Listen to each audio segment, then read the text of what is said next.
Hey guys, welcome to my channel Preeti's I shot और मैं हूं प्रीति राजपूत। बात करते हैं बिग बॉस 14 के आज के एपिसोड के बारे में और आपको देते हैं क्विक रिव्यू।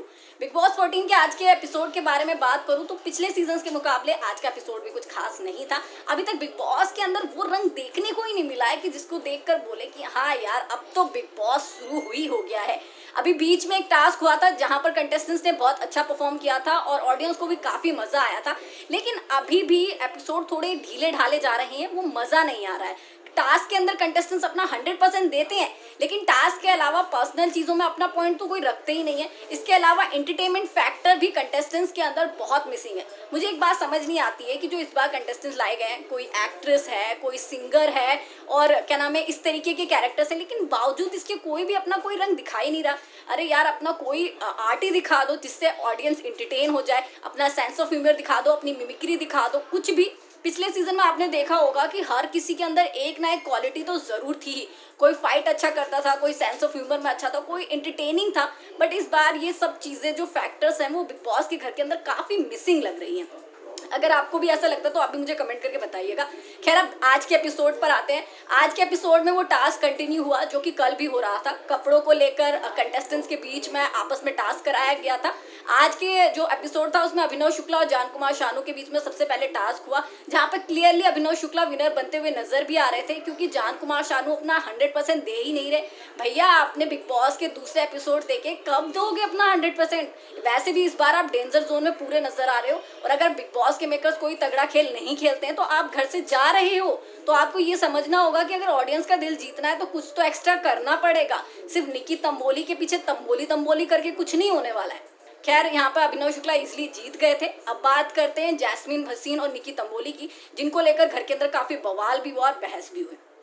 जैस्मीन भसीन के मुकाबले निकी तंबोली जो है वो फिजिकली स्ट्रांग है, लेकिन जैस्मीन भसीन ने अपना 100% दिया और हार नहीं मानी और बता दिया कि वो खतरों के खिलाड़ी खेल कर आई हैं, उनको कोई भी हल्के में ना ले। और जैस्मीन भसीन ने जिस तरीके से अपना ये टास्क खेला है ना, वो अमेजिंग था। उन्होंने अपना 100% दिया और उन्होंने लास्ट तक हार नहीं मानी। निकी तंबोली ने भी, मैं ये कहूँ कि चाहे वो कितनी भी इरिटेटिंग है, एरोगेंट है, इसके बावजूद भी टास्क ठीक ठाक खेला, अच्छा खेला, बल्कि दोनों ने अपना 100% दिया। अब आते हैं रिजल्ट पर, जिसे लेकर काफी ज्यादा बहस हुई। रिजल्ट में ये हुआ कि दोनों के पास ही बास्केट तो बची नहीं। अब निकी तंबोली हाथ में 4 बॉल लेकर कह रही थी कि उनकी ये बास्केट है, अपनी फोटो लगाकर। वहीं जो जैस्मीन थी, उनके पास में फटी हुई दोनों बास्केट थी और उसमें 3 बॉल थी।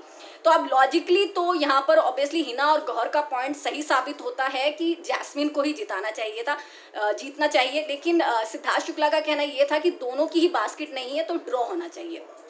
सिद्धार्थ शुक्ला का ये कहना था कि हम बायस नहीं हो सकते संचालक होते हुए, तो हमें किसी को नहीं जिताना चाहिए। जबकि गौहर और हिना का कहना था कि जैस्मीन भसीन अगर किसी को जिताना है तो जैस्मीन और निकी तंबोली में से जैस्मीन डिजर्व करती है, क्योंकि उनकी जो बास्केट थी उसमें 3 बॉल थी। तो इसको लेकर काफी हीटिंग आर्ग्यूमेंट हुए, दोनों के बीच में काफी बहस हुई। अब यहाँ पर कोई भी गलत नहीं माना जाएगा क्योंकि सबके अपने अपने पॉइंट सही थे। लेकिन एक चीज जरूर देखने को मिली कि घर वालों में इतना भी स्ट्रेंथ नहीं है, इतनी भी हिम्मत नहीं है कि वो सीनियर्स के आगे कुछ बोल सके, अपना पॉइंट बोल सके। अरे भैया, वो सीनियर्स है तो वो भी इंसान ही, तो आप अपना पॉइंट रह सकते हो। तो यहाँ पर रुबीना दिलाक आई, उन्होंने अपना दिमाग लगाया और अपना साइंस पेश किया। अब मैं ये नहीं कहूंगी कि रुबीना दिलाक पूरी तरीके से सही थी या गलत थी, लेकिन एक चीज रुबीना की अच्छी है कि वो किसी के भी आगे बोलने से डरती नहीं है। और आपको ये बात समझनी होगी कि सीनियर्स को इसीलिए लाया गया है कि वो आपको चैलेंजेस दे, और अगर वो आपको लगता है कि वो गलत जा रहे हैं तो आप बोलो ना यार, हर कोई इंसान ही तो है वो भी। आप चाहे गलत साबित हो जाओ, कोई नहीं, चलता है, लेकिन बोलना जरूरी है। अगर आपको फील हो रहा है कि आपके साथ गलत हो रहा है या चीजें गलत हो रही हैं, तो कोई भी हो सामने आपको बोलना चाहिए। जो रुबीना ने किया वो एक अच्छी बात थी, चाहे हम इसमें गलत या सही का नहीं लेंगे, लेकिन ये जरूर कहेंगे कि रुबीना के अंदर इतनी हिम्मत है कि वो बोल सकती है किसी के भी आगे। तो ये चीज अच्छी थी। हालांकि इसके बाद एक पॉइंट ये हुआ कि जब जैस्मीन भसीन को जिता दिया गया, तो उसके बाद रुबीना जो है वो अंदर से चलकर आई और उन्होंने बोला वुमेन पावर। अब भले ही जो रुबीना का जो कहने का अंदाज था, चाहे उन्होंने गलत वे में ना कहा हो, लेकिन उन्होंने गलत बात पॉइंट पर कहा, जो कि कहीं ना कहीं मुझे भी ट्रिगर हुआ। मुझे लगा कि उन्होंने कहीं ना कहीं सिद्धार्थ शुक्ला को पिंच किया है, यानी कि सिद्धार्थ शुक्ला को सुनाने के लिए ये बात बोली है। क्योंकि वुमेन पावर मेंस पावर जैसा ऐसा कोई पॉइंट नहीं है। हालांकि हिना और गौहर ने भी बाद में कहा कि हमें बुरा नहीं लगता अगर मेंस पावर बोला जाता, लेकिन बुरा लगता है भाई, क्योंकि अगर आपके डिसीजन आपने कुछ और बोल रहे हो, दूसरा कुछ और बोल रहा है और अंत में उसका डिसीजन मान लिया जाए और सामने से कोई आकर इस तरीके से बोले कि ऐसा लगे कि भाई जीत हो गई हमारी, तो वो थोड़ा गलत हिंट करता ही है।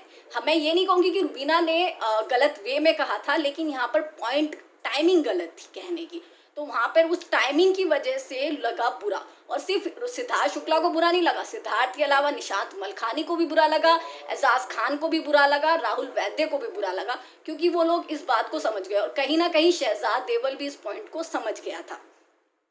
तो ये लड़ाइयाँ हुई। इसके अलावा घर के अंदर एक और लड़ाई चल रही है चॉपिंग को लेकर। अब चॉपिंग की लेकर ये लड़ाई इसलिए हो रही है क्योंकि रुबीना और अभिनव निकी को ये समझाना चाहते हैं कि आप कंफर्म्ड हुए हो, आप सीनियर नहीं हो, तो आपको भी घर के कामों में हाथ बटाना चाहिए। तो उनका पॉइंट अपनी जगह सही है, लेकिन अगर दूसरों को ये लगता है कि ये पॉइंट गलत है, ये लड़ाई ही गलत है, तो बाकियों को भी इसके अंदर आना चाहिए और बताना चाहिए कि गलत है। तो अभिनव रुबीना से आप आर्ग्यूमेंट करो, लेकिन आप तो कोई बोलना ही नहीं चाहते हो। अब घर के अंदर जो चीजें हो रही हैं, ऐसा लग रहा है कि सब बिखरे बिखरे, सब आपस में ही अपने अंदर एक पॉइंट बना लेते हैं कि ये सही है ये गलत है, लेकिन कोई आपस में लड़ना ही नहीं चाहता है। मतलब लड़ना भी नहीं, कोई कहना ही नहीं चाहता है कि क्या सही है क्या गलत है। तो अभी घर के अंदर काफी कंफ्यूजन चल रहा है, जिस वजह से कंटेस्टेंट काफी कंफ्यूज नजर आ रहे हैं। मुझे लगता है उनके अंदर हिम्मत की कमी है। किस चीज की कमी? भाई बोलो यार, कुछ तो बोलो। खैर, इस बात के अलावा जो जैस्मीन रसीन की परफॉर्मेंस भी मुझे काफ़ी अच्छी लगी, वो काफ़ी इंटरेस्टिंग लग रही थी। निकी तंबोली भी ओवरऑल ठीक ठाक थी। ऐसा लगता है कि निकी तंबोली टास्क अच्छा परफॉर्म करती है, लेकिन जब वो पर्सनल चीज़ों पर आती है तो बहुत ज़िद्दी हो जाती है और उनको लगता है कि ये ज़िद्दी नेचर बहुत अच्छा है, लेकिन कहीं ना कहीं ये गलत भी है, क्योंकि ये लोगों के लिए गलत साबित होता है। तो इसको आप अच्छा नहीं कह सकते, और किसी को अब्यूज़ करना और कुछ भी बोलना ये अच्छी पर्सनैलिटी नहीं है निकी। इस बात को आपको समझना पड़ेगा। खैर, आज की वीडियो में बस इतना ही। आप भी मुझे कमेंट करके बताएं कि आज के एपिसोड में आपको क्या अच्छा लगा और क्या बुरा लगा। और अगर आपको मेरा रिव्यू पसंद आया हो तो मेरे चैनल प्रीतिज आई शॉर्ट को ज़रूर सब्सक्राइब करें। लेटेस्ट अपडेट्स के लिए ट्विटर, फेसबुक, इंस्टाग्राम पर फॉलो करना ना भूलें।